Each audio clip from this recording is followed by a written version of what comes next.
Hey everybody, my name is Matthew Sambanis. I'm a certified public accountant. My firm is based in Long Island, New York, and in today's video we are going to discuss the massive student loan crisis.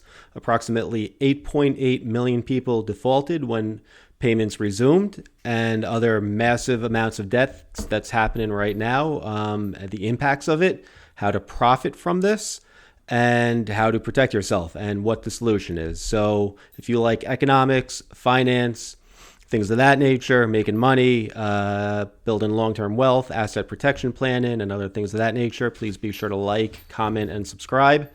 And if you'd like me to film a video on anything in particular, leave a comment below, and I will definitely, as long as I'm qualified to do it, do it. So, and I respond to all comments, by the way. So I thank you in advance for your time for watching this. So, a shocking 40% of student loan borrowers missed their first payment after the pandemic era freeze expired. 40% out of 22 million, which equates to 8.8 million. And, this was all over the news. The issue that I have, or that I see as well, is what the news left out is before COVID, the average student loans that were being repaid every month was about 15 trillion. Huge dollar amounts here. And now it's closer to 5 trillion. So the quantity or the quality of people who are actually repaying their loans are way less. So even though it's only 40%, it's only about a third, or only 60% who are actually repaying. Only a third of the student loans on a monthly basis have been getting repaid. So what's causing this? Some people are saying that it's a massive strike, and other people, I guess, are unaware that student loans have resumed payment, and other people think that perhaps they're still in a grace period, which technically you are in a grace period. Joe Biden enacted a 1-year ramp up. So interest as of September 1st has been accruing, but if you are late or if you miss your payment, as 8.8 million, whatever, we'll just call it 9 million people missed, it doesn't get reported to the credit rating agencies, and there's no collection activities, to the best of my knowledge and belief. So basically, potato, you're still going to be running into issues here. Before the pandemic, by the way, to put this in proper perspective, we were now at 40%. Before the pandemic, it's actually it was 26%, which is still absolutely high. And, what concerns me is if people are going to college, they're paying a lot of money to go to college. How if you make an investment, you should have a return. You should be able to repay your student loans. And, listen, I understand some people go for degrees that might not necessarily pay. But, in the real world, with all due respect, you make an investment, you should earn money from it. So you should be able to repay your student loans. And I understand there's massive inflation. Everything is through the roof, especially in the last few years. But before this even started, 26% of people were defaulting, which is still a huge astronomical number. By the way, according to the education department, right, you got to love the government. According to the education department, they emphasized on Friday, which was a few weeks ago, that a majority of borrowers successfully paid their first monthly payment, about 60%. So I don't know what you call successful, but I've never passed an exam successfully with 60%. At the minimum was only 70%, right? 75, 80, I don't know what you need to pass. I know I needed a 75 to pass the CPA exam. But 80 or 90% would be successful. Calling 60% successful would only come from some type of person who works for the government, because the government, in my humble opinion, is incompetent and incapable, with all due respect. So like I said before, there's a ramp up, which includes suspension of reported delinquencies to credit bureaus through the end of September of next year, meaning 2024. So happy New Year, by the way. And if you've been watching this show so far, I appreciate you very much. And please be sure to like, comment, and subscribe. Roughly, just another astronomical number, roughly 45 million Americans owe some 1.6 trillion student loans. And that's people in and out of college. There's 45 million people with, student loan debt, astronomical number. And, listen, the solution is very simple. Just like with your credit card, don't pay more, pay more than the minimum. Pay more than the minimum. Otherwise, you're never going to pay it off. Yeah, they set it up so you pay it off in 30 years, but why would you want to pay off something in 30 years? If you have 20,000 in debt and you can turn around and pay it off in 10 years or 15 years, and, again, I guess that's moot at this point because 9 million people saw fit or see fit not to repay it, We'll come back to that. Another astronomical figure I want to discuss, which has to do with debt as well, is right now with all consumer debt, which is, mortgages, autos, home equity, student loans, credit cards, 50 million people are currently in default. I mean, that's just a scary astronomical number. I feel like that's 25% of working Americans. I'm really afraid for our country. I mean, please tell me what you think and give me your feedback and leave the comments below. So let me know if I'm missing something. Credit cards defaults are at an all-time high, 9%. Student loans, 8.8 million defaulted, which we mentioned before. Auto loans, there's 20,000 repos daily. 20,000 auto repossessions per day in all 50 states. I mean, I should have...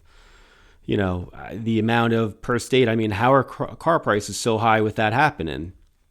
Medical debt, 80 million people have medical debt. So before you even factor in consumer debt, you also have another 80 million people with, I guess there's probably an overlay as well. Commercial loan defaults are at a 30-year high, by the way.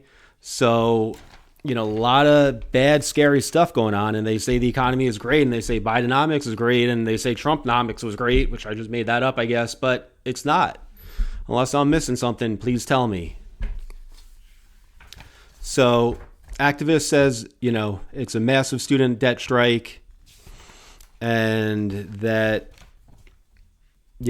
people are on strike intentionally. I don't think they are. I don't think it's a strike. It's just saying, hey, I haven't had to pay it now for close to 3.5, 4 years, and I'm not going to start to repay it until I start to get in trouble for not repaying. And I guess next year when people's credits start to get affected, then they'll start to pay it, but interest is accruing. It's absolutely crazy times. Another note, the average loan balance at graduation has tripled since the 1990s to 30,000. From 10,000. So basically in the 90s, when you graduated, you had about 10,000 in debt. Now you have 30,000 in debt. Again, astronomical numbers, huge numbers. But again, a couple hundred a month should knock that off pretty quickly and pretty easily. But I understand times are tough, right? So, and here, another article, according to Astra Taylor, who is a activist, co-founder of Debt Collective, a union for debtors. You can't make this stuff up. A union for debtors. What about a union for creditors, right? What if that happened? Crazy times. And she's saying, faced with the impossibility choice of feeding their kids, keeping a roof over their heads, or throwing an average of $400 a month into the Department of Education incinerator, which it is an incinerator, and I do agree with her on that, borrowers are rightly choosing to keep themselves and their families financially afloat. I'd love to debate this woman. Again, if you went to college, you should be able to make $400 a month in a monthly payment. And I guess that's not the real world we live in, or I'm missing something. And, when the government got involved is when all these prices started to go up through the roof. I've done a video on that, historical charts and other things of that nature. The second the government started to get involved, everything just became astronomically expensive. And, just like when they got involved with the Federal Reserve, crazy times.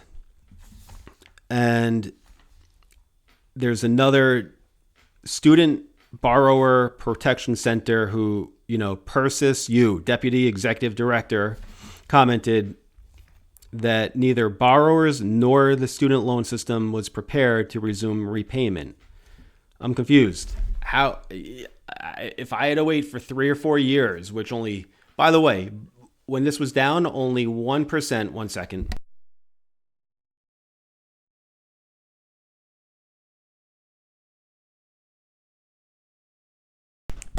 So sorry about that. My dog was chewing on something that she shouldn't have been chewing on. Borrowers neither,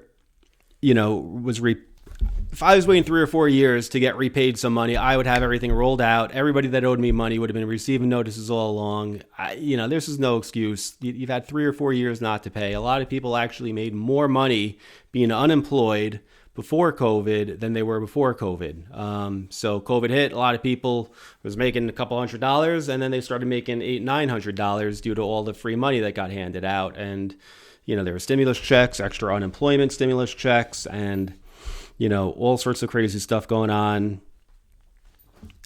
And now we're not prepared for it. This is just crazy times here.